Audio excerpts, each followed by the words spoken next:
வணக்கம் மக்களே!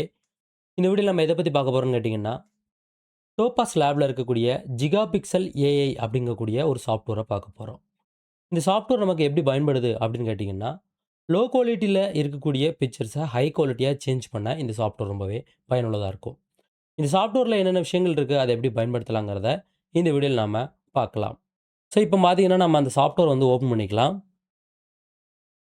இதான் பார்த்தீங்கன்னா, டோபாஸ் லேப்ல இருக்க ஜிகாபிக்சல் ஏஐ அப்படிங்கக்கூடிய சாஃப்ட்வேர்.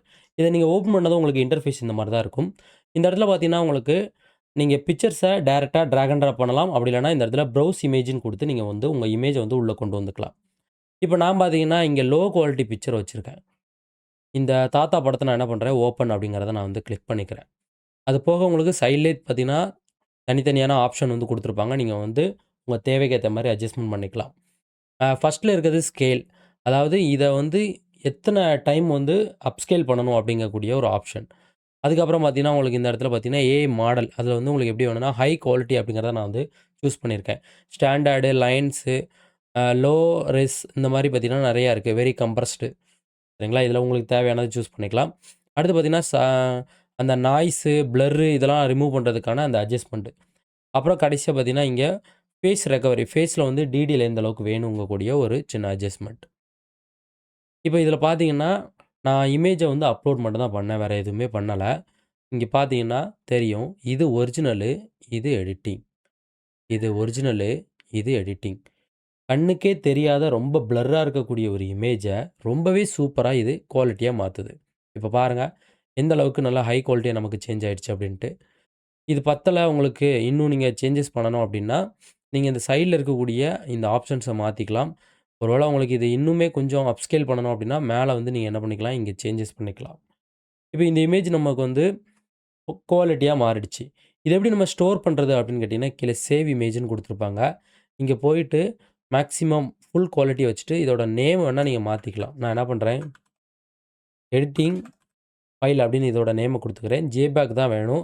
இதில உங்களுக்கு டிஃப் ஃபார்மேட்டு, பிஎன்ஜி, டிஎன்ஜி இந்த மாரி தனித்தனியான ஃபார்மேட்லாம் குடுத்துருப்பாங்க. உங்களுக்கு தேவைக்கு ஏத்த மாரி நீங்க சூஸ் பண்ணிக்கலாம். இப்ப நான் சேவ் அப்படின்னு குடுத்துட்டேன் அப்படின்னா, இந்த மாரி நம்மளுக்கு என்ன பண்ணும் அப்படின்னா, லோட் ஆகும். இந்த லோடிங்லயே ஆட்டோமேட்டிக்கா நமக்கு என்ன பண்ணும் அப்படின்னா, சேவ் ஆயிடும். இப்ப எனக்கு சேவ் ஆயிடுச்சு.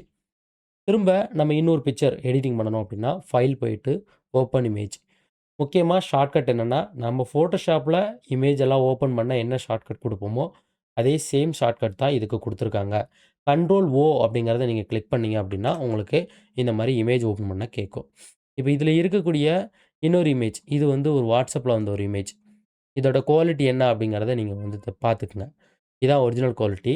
இந்த படத்த ஹை குவாலிட்டியா சேஞ்ச் பண்ணணும். நம்ம வேற எதுவுமே பண்ண தேவையில்ல. ஒரு தடவ செட்டிங்ஸ வச்சு விட்டுட்டோம் அப்படின்னு வச்சுக்கோங்களேன். செட்டிங்ஸ்னா வேற ஒண்ணும் இல்ல. ஸ்கேல்ல நான் வந்து ஆர்எக்ஸ் அதாவது 6எக்ஸ் ஆர் டைம் வந்து இத அப்ஸ்கேல் பண்ணணுங்கிறதுக்கு சூஸ் பண்ணியிருக்கேன். இந்த ஏஐ மாடல்ல ஹை குவாலிட்டியா சேஞ்ச் பண்ணியிருக்கேன். கர்சர நீங்க இங்க வச்சாலே உங்களுக்கு வந்து இதுல வந்து என்னென்ன வித்தியாசம் வருங்கிறத ஒரு இமேஜா காமிச்சுரும். இப்ப நமக்கு ப்ராசஸ் முடிஞ்சிருச்சு. இப்ப பாருங்க, ரொம்பவே சூப்பரா நமக்கு இந்த இமேஜ ஹை குவாலிட்டியா சேஞ்ச் பண்ணிடுச்சு. ஸோ இதுக்கப்புறம் இத கலர் கரெக்ஷன் பண்றது, இதுல பிரைட்னஸ, கான்ட்ராஸ்ட் ஏத்துறது இது எல்லாமே நம்ம Photoshopல போய் பண்ணிக்கலாம். லோ குவாலிட்டில வர இமேஜ மட்டும் ஹை குவாலிட்டியா மாத்தறதுக்கு இந்த டோபாஸ் லேப் ஜிகாபிக்சல் ஏஐ அப்படிங்கக்கூடிய சாஃப்ட்வேர் ரொம்பவே பயனுள்ளதா இருக்கும். நீங்க இந்த சாஃப்ட்வேர் இன்னும் தெரியாம இருக்கு அப்படின்னா, யூஸ் பண்ணி பாருங்க. ரொம்பவே நல்லாருக்கு. பழைய படங்கள் நெறைய இருக்கு அப்படின்னா, அதெல்லாம் நம்ம அழகா இந்த மாரி ஹை குவாலிட்டியா சேஞ்ச் பண்ணி நம்ம எடிட்டிங் பண்ண முடியும். இப்ப இந்த இமேஜே நான் என்ன பண்றேன், சேவ் அப்படின்னு பார்த்தீங்கன்னா குடுத்துக்கிறேன். இதுல என்னன்னா ஆட்டோமேட்டிக்கா நான் இது ஒரு இமேஜ் சேவ் பண்ணி வச்சிருக்கேன். நான் அப்படியே ஸ்டார்ட் அப்படின்னு குடுத்துடுறேன். சரிங்களா? இதே நேம்ல ஒரு இமேஜ் அங்க சேவிங்ல இருக்கு.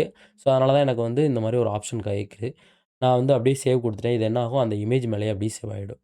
திரும்பவும் நம்ம என்ன பண்ணலாம் அப்படின்னு கேட்டீங்கன்னா, ஒரு இமேஜ் ஓப்பன் பண்றதுக்கு கண்ட்ரோல் ஓ குடுக்கலாம். இதுல நம்ம என்ன பண்ண போறோம் அப்படின்னா, ஒரு பெரிய குரூப் பிக்சர் வந்து ஓப்பன் பண்றோம். இது பார்த்தீங்கன்னா, ஒரு பெரிய ஃபோட்டோ ஃப்ரேம். அதாவது 12க்கு 18 சைஸ்ல இருக்க ஒரு ஃபோட்டோ ஃப்ரேமு. அதில இருக்க ஒரு இமேஜ தான் நான் என்ன பண்ணிட்டேன், இதில ஓப்பன் பண்ணி வச்சிருக்கேன். இதோட குவாலிட்டிய நீங்க பார்த்தாலே உங்களுக்கு தெரியும். இதையும் நமக்கு என்ன பண்ணும் அப்படின்னா, அழகா ஹை ஹை குவாலிட்டியா சேஞ்ச் ஆயிடும். இந்த இடத்துல உங்களுக்கு லோடிங் ஆகுது பார்த்தீங்களா? இந்த லோடிங் வந்து நம்மளுக்கு ஃபினிஷிங் ஆயிடுச்சுன்னா, இந்த இடத்துல வந்து இந்த குவாலிட்டி சேஞ்ச் பண்ண அந்த வித்தியாசம் பார்த்தீங்கன்னா, நமக்கு காமிக்க ஆரம்பிச்சுடும். இது ஆல்ரெடி நான் பார்த்தீங்கன்னா, கொஞ்சம் பெரிய சைஸ் இமேஜ் 12க்கு 18 இமேஜ் நான் வந்து கிராப் பண்ணி வச்சிருக்கேன். பெரிய சைஸ்ங்கிறதுனால கொஞ்சம் இங்க என்ன ஆகுது அப்படின்னா, அப்டேட் ஆக லோட் லோட் ஆகுது. சரிங்களா? இப்ப நம்ம வந்து விண்டோஸ் தான் யூஸ் பண்ணிட்டு இருக்கோம். ஆனா என்ன கிராபிக்ஸ் கார்டு இல்லாம நம்ம கம்ப்யூட்டர் வந்து பயன்படுத்திட்டு இருக்கோம். கிராபிக்ஸ் கார்டு இல்லாம Photoshop எல்லாமே ஒர்க் ஆகுமான்னு கேட்டீங்கன்னா, ஒர்க் ஆகும். எந்த பிரச்சனையும் இல்ல. ஆனா பார்த்தீங்கன்னா, Premiere Pro வந்து நம்ம ஒர்க் பண்ணணும்னா கண்டிப்பா கிராபிக்ஸ் கார்டு இருந்தா தான் அது நல்லாருக்கும். அப்பதான் நம்மளால ஒர்க் பண்ண முடியும். ஸோ இப்ப பாருங்க. Original editing, original editing. எந்த அளவுக்கு டீட்டெயில் நமக்கு எடுத்துட்டு வருதுன்னு பார்த்தீங்களா? இந்த பாட்டியோட படத்தையும் பாருங்க. இப்ப நான் இத நகட்டுறேன்னு வச்சுக்கங்களேன், திரும்பவும் இங்க அப்டேட் ஆகும். அதாவது ஒரு இடத்துலருந்து இன்னொரு இடத்துக்கு மூவ் பண்ணி நம்ம செக் பண்றோம்னு வச்சுக்கங்க. அப்போ நமக்கு என்ன பண்ணும் அப்டின்னா, லோடிங் ஆகும். ஏன்னா இதோட சைஸு ரொம்பவே அதிகம். இதில கீழயே உங்களுக்கு இதோட சைஸ் பார்த்தீங்கன்னா, மென்ஷன் பண்ணியிருக்கு பார்த்தீங்களா? இதில பார்த்தீங்கன்னா 32,000க்கு 21,161 பிக்சல். அப்போ வந்து இது ரொம்ப அதிக பிக்சல் வந்து நம்மளுக்கு இருக்கு. அதனால தான் என்ன ஆகுது அப்டின்னா, இத நகட்டும்போது லோட் ஆகுது. இப்ப இந்த பாட்டியோட பிக்சர் பார்த்தோம் அப்டின்னா, நமக்கு தெரிஞ்சிரும். திரும்ப நான் நகட்டிட்டேன்னா திரும்பவும் லோட் ஆகும். ஸோ அதனால இந்த இமேஜ் வந்து லோட் ஆகுறது என்ன காரணம்னு கேட்டீங்கன்னா, இந்த பிக்சல் வந்து அதிகமா இருக்கு. அதுதான் வந்து இதில காரணமே. இப்ப அப்டேட் ஆயிடுச்சு. இங்க பாருங்க. Original editing, original editing. இப்ப வித்தியாசம் உங்களுக்கே தெரிஞ்சிருக்கும். இது எடிட்டிங் பண்ண ரொம்பவே நல்லா இருக்கு. சரிங்களா? இதோட நேமு மேலயே பார்த்தீங்கன்னா தெரியும். ஜிகா பிக்சல் ஏஐ சரிங்களா? டோபாஸ் லேபோட ஜிகா பிக்சல் ஏஐ அப்படிங்கக்கூடிய இந்த சாஃப்ட்வேர். இத பயன்படுத்தி பாருங்க. ரொம்பவே யூஸ்ஃபுல்லா இருக்கும். சரிங்களா? ஓகே மக்களே!